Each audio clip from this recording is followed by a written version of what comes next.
Good evening and welcome to the Ghana TV9 News Bulletin for Monday, December 15, 2025. I'm Colin Abrams. In the headlines tonight, vigilant, not aggressive. Ghana secures border while pursuing peace. Ghana's economic boom did not start with oil, says Finance Minister. From cash to capability, government's plan for lasting prosperity. And Minister Edgel assures expanded ferry services as transport system faces super peak demand. Now, for the news in depth. Ghana continues to strengthen its security presence along its border with Venezuela while maintaining a humanitarian and peace-oriented approach towards Venezuelan migrants, according to the National Security Advisor Captain Gerald Gavaya.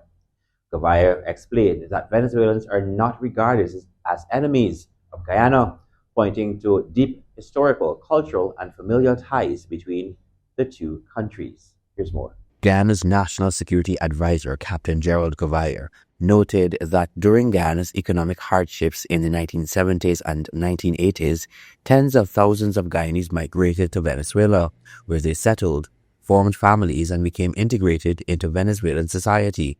As a result, many families today share Guyanese and Venezuelan heritage. He said that Ghana has constantly sought to maintain peaceful and friendly relations with Venezuela as a neighboring country, despite ongoing challenges at the governmental level. According to Gavaya, the Venezuelan government has adopted an aggressive posture toward Guyana, including repeated violations of Ghana's airspace and maritime territory, hostile rhetoric, and actions that undermine the Caribbean's designation as a zone of peace. Constantly, they have been, they put warships in our water. They're going up to our FPSOs in the ocean, in our waters, and so on. But our desire is always to live in peace. We have no desire to project power and any kind of violence across our borders. We want to live in peace. We want to maintain the zone of peace. Gavaya explained that Ghana's primary objective is to live in peace while safeguarding its sovereignty and territorial integrity.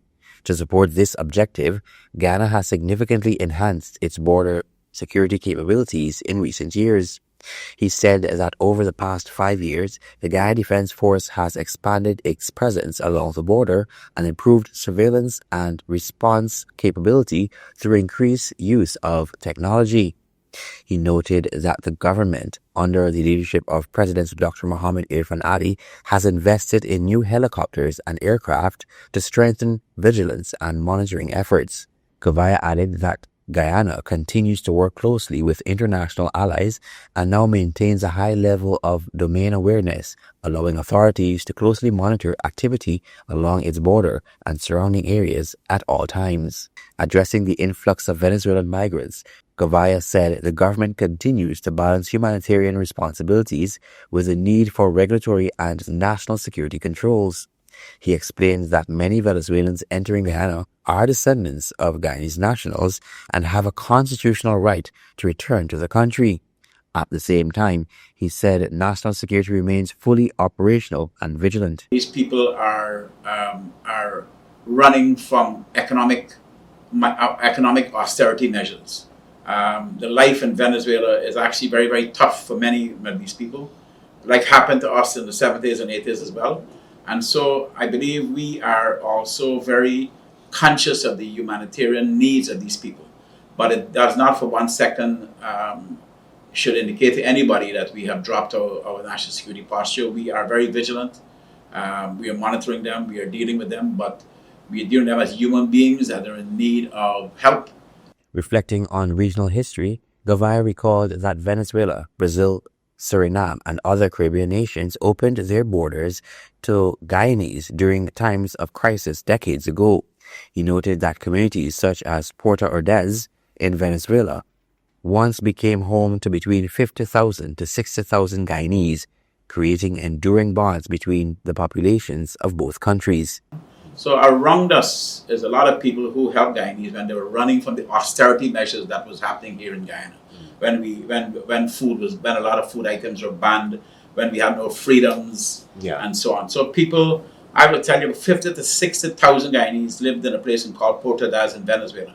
I've actually flown there because we had a regular flight used to come from Puerto Ordaz to Guyana every week, every day, and people used to come to shop and so on in Guyana. And so when you go there, it's like little Guyana. And these people love both countries, and they have families and they have friends. And so this is a very complex situation. He explained that the current situation between Ghana and Venezuela is complex, involving both geopolitical tensions and deeply rooted personal relationships, and said Ghana remains committed to preserving peace in the region while protecting its national interests. Colin Abrams, Ghana TV9 News. As Ghana closes out another year of record breaking economic growth, Minister of Finance Dr. Ashni Singh says cash grants are only one component of the government's broader strategy to uplift citizens, emphasizing that the People's Progressive Party Civic's long term goal is to ensure every Guyanese benefits meaningfully from national prosperity through sustainable economic empowerment. Here's more. Dr. Singh acknowledged that while cash grants play a vital role in providing immediate relief, they are limited in what they can achieve on their own and must not be viewed as the sole solution to improving livelihoods or addressing cost of living pressures. The literature documents abundantly that um, more money in circulation does have the tendency to have inflationary consequences. And so the general conventional thinking is if you have more money in circulation, like for example, you mentioned you inquired not only about cash grants, but you spoke of increases in wages and so on. That certainly does have the potential um, in most environments to be inflationary. He explained that cash grants are designed to work alongside a wider policy framework that includes tax relief, inflation containment measures, job creation, and support for domestic production, all aimed at protecting consumers while strengthening the economy. In fact, we are the government that introduced the COVID cash grant for every household. We are the government that gave a cash grant to every adult Guyanese over the last 2024 into 2025.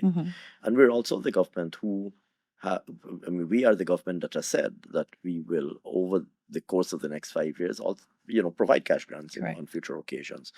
So, notwithstanding the recognized reality that large injections of cash into the economy have the potential to drive prices up if not met with other other accompanying and complementary policies. According to the finance minister, the government's core priority is equipping Guyanese with the skills, tools, and opportunities needed to secure quality jobs, become self sufficient, and build sustainable, long term wealth for themselves and their families. And over the course of time, we will provide cash grants to the Guyanese population, but that will certainly not be the only means through which we will bring and deliver upliftment and improvement to the lives of the Guyanese people.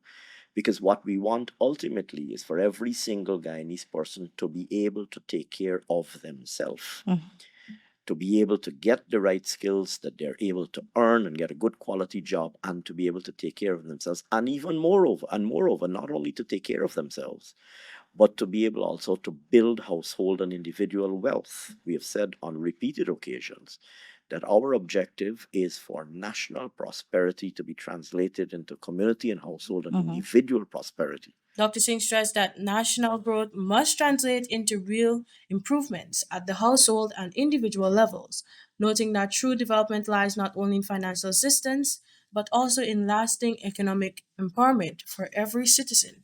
Faith Sandy, Ghana TV9 News.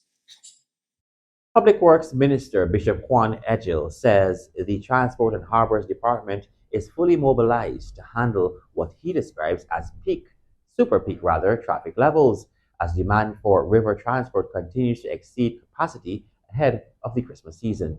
Details in this report. During an on-site assessment at the Kingston Good Wharves on Sunday, Minister Etchell said the government is increasing trips, returning vessels to service, and deploying new capacity across key routes to ensure the steady movement of passengers, vehicles, and supplies. The minister reported that the MV Malali has returned to service after completing dry dock repairs and is already supporting operations. He said the Bartica route, which has seen sustained public demand, will now move from one trip per day to two daily sailings. The MV Makuria and the MV Malali will operate morning and midday trips, allowing for the movement of more than 50 vehicles daily during the peak Christmas period. Making an impromptu visit at the Kingston Goods Wharf, particularly checking on our readiness to deal with the super peak traffic. And I use the term super peak because we've been peaking beyond transport capacity for the last several months. We've had the MV Malali in dry dock that came out of dry dock just a few hours ago. It transited the bridge and got here. So I came to have a first-hand look with the GM acting and with the Marine Superintendent to ensure that we are good and ready to go. Addressing services to Region 1, the minister confirmed that the MV Kimbia will depart from Mabaruma, after which the MV Barima will be loaded to serve Port Kaituma and surrounding communities.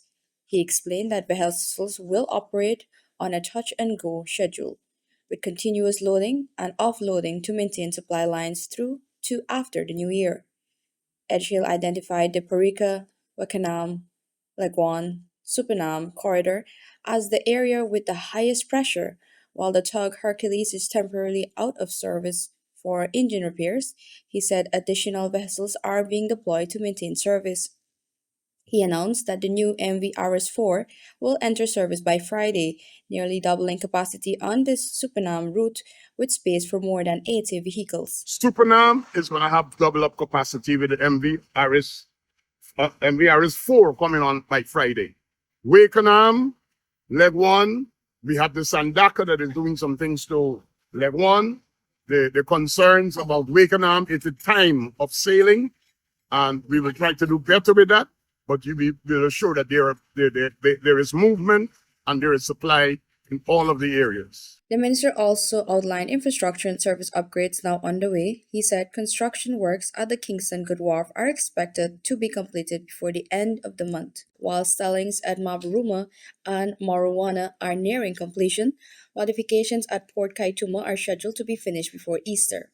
In addition, Edgehill announced that government ferries will begin rolling out onboard Wi-Fi services in the new year. Not so long ago, just before I got here, a discussion was about ensuring that all the boats have Wi-Fi.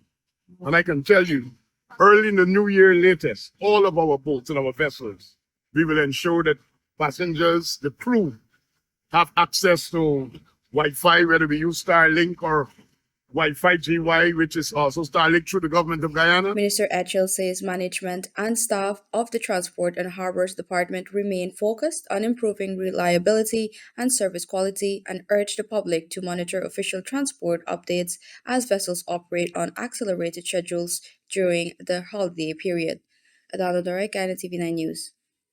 More news after the break. Stay with us.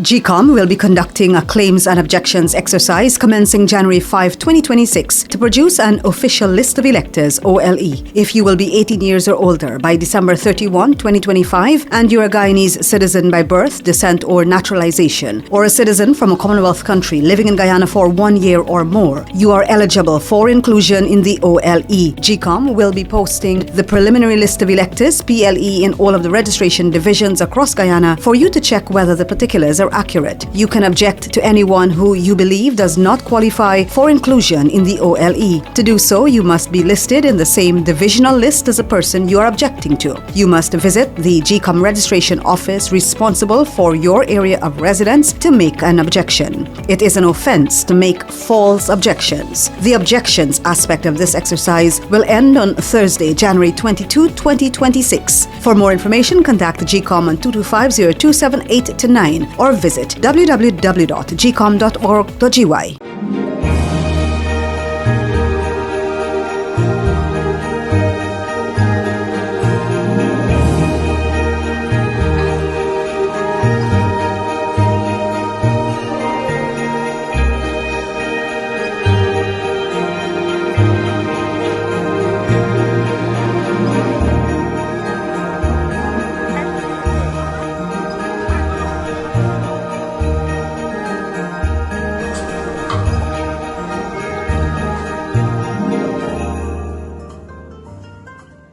Guyana, Channel 9 is now Guy TV9, proudly under new management.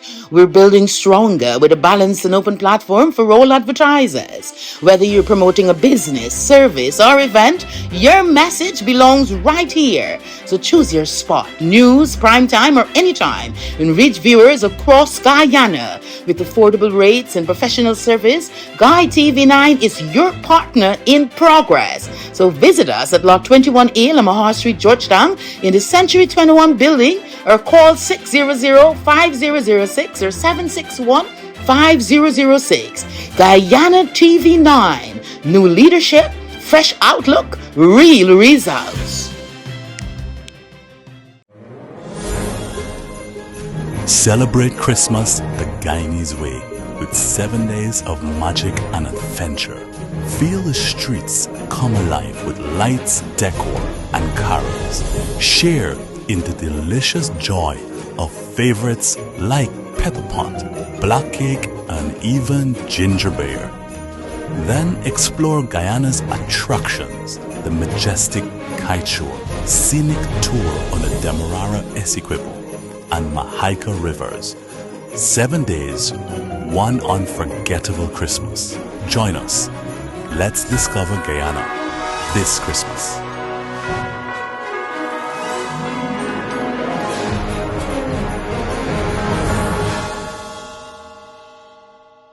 Want to place your death announcements and in memoriam messages on Channel 9? Call 592-761-5006, 710-5008, 600-5006. Or visit our office at Lot 85A Lamaha Street, Albertown, Georgetown, Century 21 building.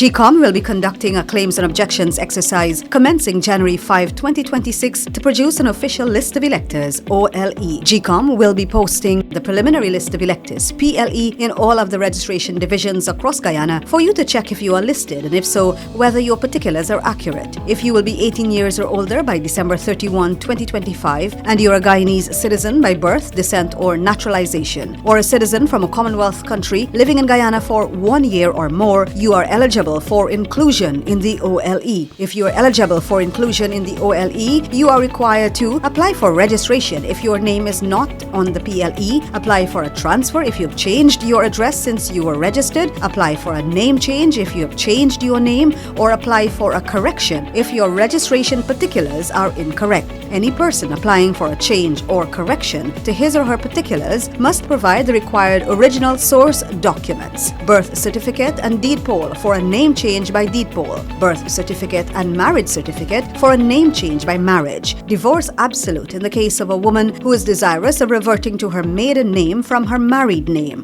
birth certificate, adoption certificate, or naturalization certificate for correction of minor clerical errors. Visit the GCOM registration office responsible for your area of residence to conduct any of the above transactions. The claims aspect of this exercise will end on Sunday, January 18, 2026. For more information, contact GCOM on 225-027-8-9 or visit www.gcom.org.gy.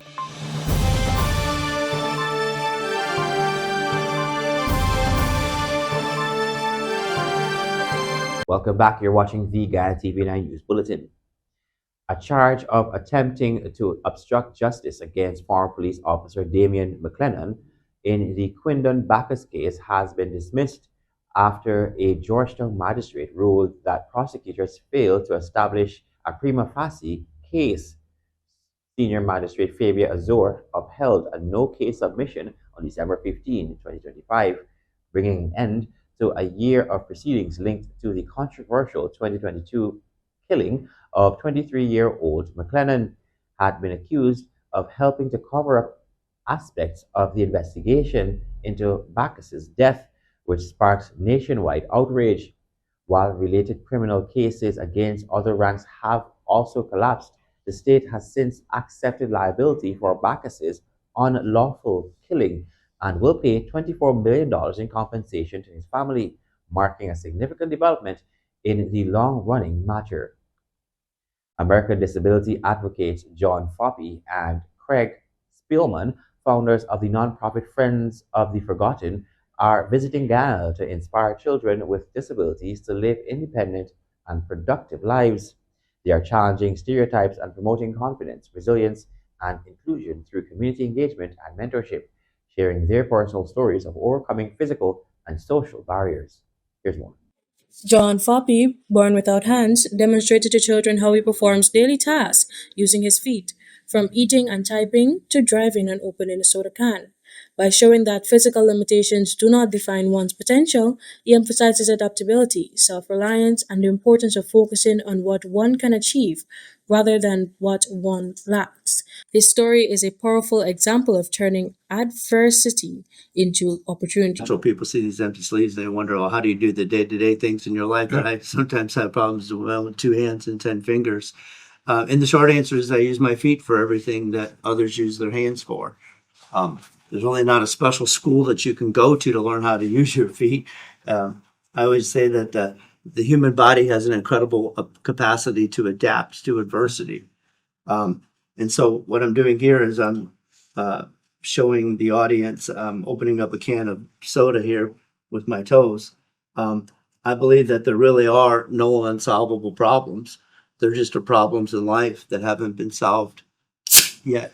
Craig Spillman, who lives with cerebral palsy, shared his experiences overcoming barriers in education and employment to build a successful career, raise a family, and pursue a fulfilling life. Both advocates stress rejecting societal molds, taking responsibility for personal growth, and believing in one's own abilities. Their message reinforces that persons with disabilities can lead full, meaningful, and successful lives. Many times along the way, even when I went to college, there was a barrier where I didn't receive financial aid because they felt like somebody with cerebral palsy could never get a horticulture degree and utilize it. So I think that one of the things that my mother taught me when I was very young was that my success was incumbent on my desire to take responsibility for my own actions. And so I think frequently what you encounter is a certain karma that says you are this person and you fit underneath this cookie cutter. And I think something that John and I have effectively both done for 3-4 decades now is, take that cookie cutter and kick it off the counter and do things the way we want to. Through Friends of the Forgotten, John and Craig hope to leave a lasting impact by showing children that they are not alone and that their disability does not define their future. Their visit underscores the principle that disability rights are human rights and that true empowerment comes from focusing on ability, opportunity, and inclusion. Faith Sandy, Ghana TV9 News.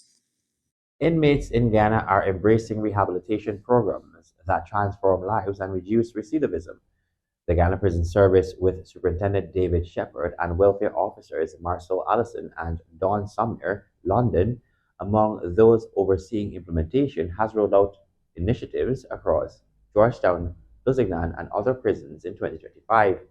These programs provide inmates with practical skills, strengthen family ties, and prepare them for life beyond bars. The Fresh Start initiative equips inmates nearing release with tools for skills like carpentry, welding, agriculture, baking, barbering, and tailoring. One inmate learned tailoring in prison and received a sewing kit on release, allowing him to start a business.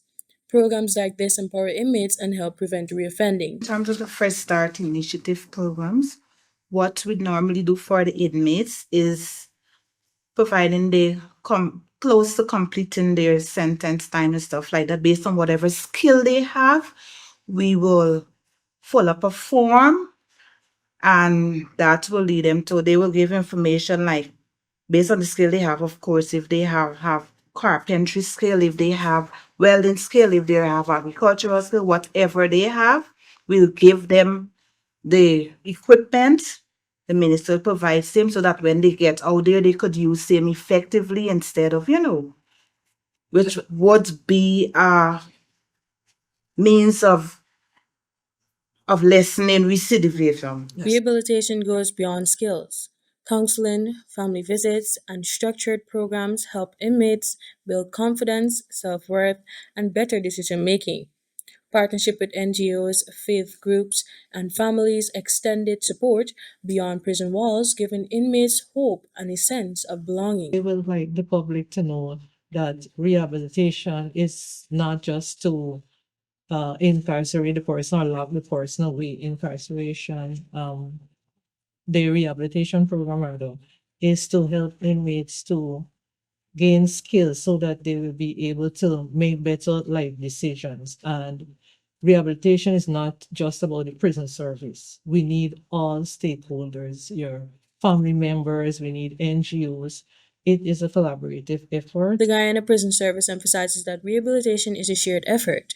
Families, staff, and community stakeholders all play a role. By combining skills, training, and emotional support, inmates get a second chance to contribute positively to society. We are grateful to persons who collaborate with the Guyana Prison Service to provide training, rehabilitation programs, faith-based organizations, and so on, so that we are able to uh, train and rehabilitate our incarcerated brothers and sisters. As 2025 comes to a close, the Guyana Prison Service celebrates the success of its rehabilitation programs and looks forward to expanding opportunities for inmates in 2026, ensuring more men and women can rebuild their lives and thrive beyond prison walls. Faith Sandy, Guyana TV9 News. More of the Ghana TV9 News Bulletin after the break. Stay with us.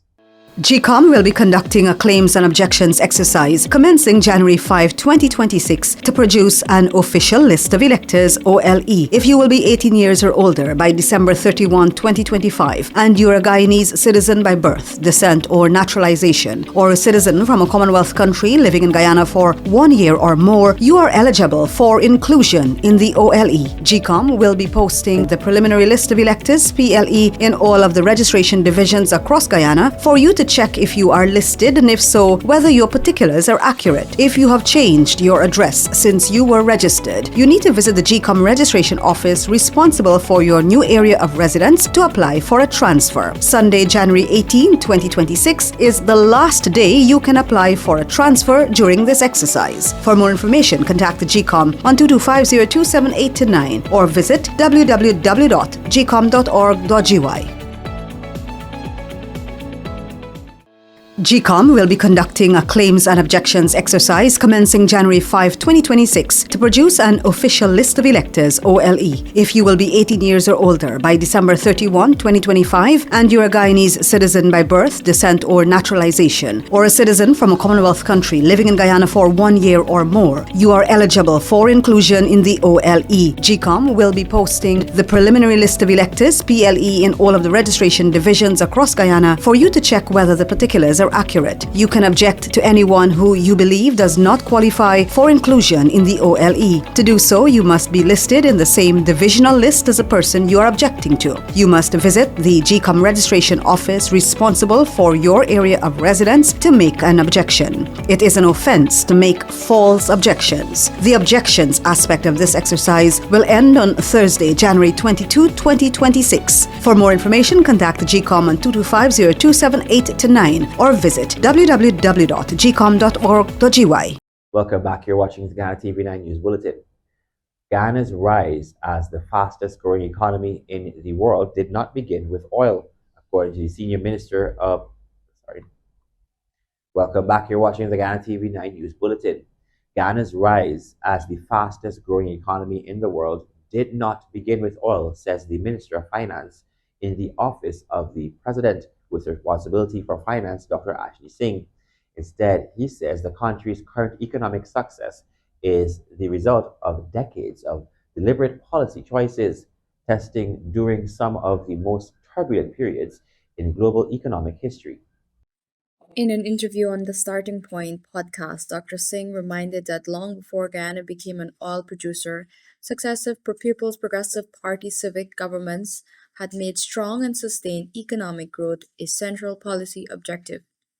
He pointed specifically to the period between 2006 and 2014, a time marked by devastating floods, global commodity price shocks, and the international financial crisis. Despite these challenges, Guyana managed to achieve uninterrupted economic growth. We did that. And that was an era when, first of all, we were not an oil producing country, but it was an era of tremendous global, like I said earlier, tremendous global economic turbulence because it was the era of successive commodity price crises. It was the era of the global financial crisis. And we still navigated that period and were able to achieve uninterrupted positive growth in the economy from 2006 to 2014. In 2005, Guyana suffered floods that caused damage equivalent to more than 60% of the country's gross domestic product. Recovery, Dr. Singh noted, was neither quick nor easy, but economic discipline and careful policy planning allowed the country not only to rebound by 2006, but to sustain growth in the years that followed. Fast forward to the present, Guyana now finds itself in an entirely different economic era. Oil production has expanded rapidly, growing from a single floating production storage and offloading vessel producing 120,000 barrels per day to nearly 900,000 barrels daily.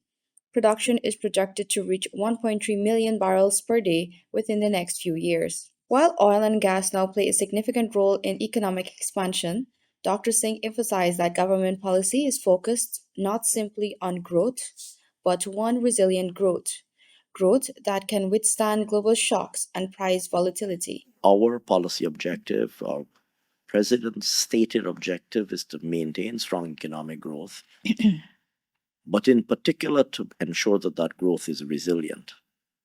And when we speak of resilience, we're speaking of a number of dimensions of resilience or a number of aspects of resilience. So in the first instance, like every other country, we want to continue to grow. The resilience, he explained, comes from diversification and strong policy frameworks designed to protect the economy from sudden swings in oil prices, freight costs, and climate-related disasters.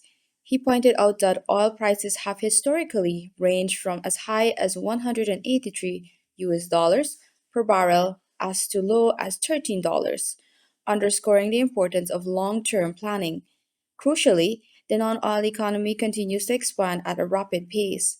According to Dr. Singh, Guyana has recorded consistent double-digit growth in non-oil sectors, including agriculture, construction, manufacturing, and services. You hear the president speaking on these matters, you would hear him make reference to the importance of the non-oil economy. On every occasion, the vice president speaks about these matters. Similarly, myself. And if you look at what's happening in the non-oil economy, you'll see, in fact, that we have achieved, in a consistent manner, rates of real economic growth in the non-oil economy that are northwards of 10%, rates of between 11 and 13%. And government officials argue that this broad-based growth proves Guyana's economic success is not solely dependent on oil revenues, but is instead anchored in diversification, infrastructure investment, and sound economic management. Adana Dorek, Guyana TV9 News. And now for news from the region. The European Investment Bank EIB is assessing financing support for Jamaica's recovery after Hurricane Melissa, which caused an estimated US $8.8 billion in damage and affected over 1 million people. The powerful storm devastated homes, infrastructure, agriculture, and forests, prompting urgent talks on large-scale reconstruction and resilience building. During a recent visit, the EIB met with Jamaican officials and international partners to discuss funding for rebuilding critical infrastructure, expanding affordable credit for small businesses, and strengthening climate resilience. The bank signaled its readiness to mobilize financing to support a sustainable and climate-smart recovery. And in international news, at least 15 people were killed, including a child, and dozens more were injured when a mass shooting erupted on Sunday at Bondi Beach in Sydney during a large-scale Hanukkah celebration known as Chanukah by the Sea. Authorities have classified the incident as a terrorist attack driven by anti-Semitic motives. The two attackers, identified as a father and son, opened fire before police intervened. One suspect was shot dead at the scene, while the other was wounded and taken into custody. Prime Minister Anthony Albanese condemned the violence as pure evil and announced plans to tighten firearm regulations, including stricter licensing and limits on gun ownership. And that has brought us to the end of tonight's newscast. Remember to check out our Facebook and YouTube platforms at GUI TV9 for more trending stories. I'm Colin Abrams. Good night.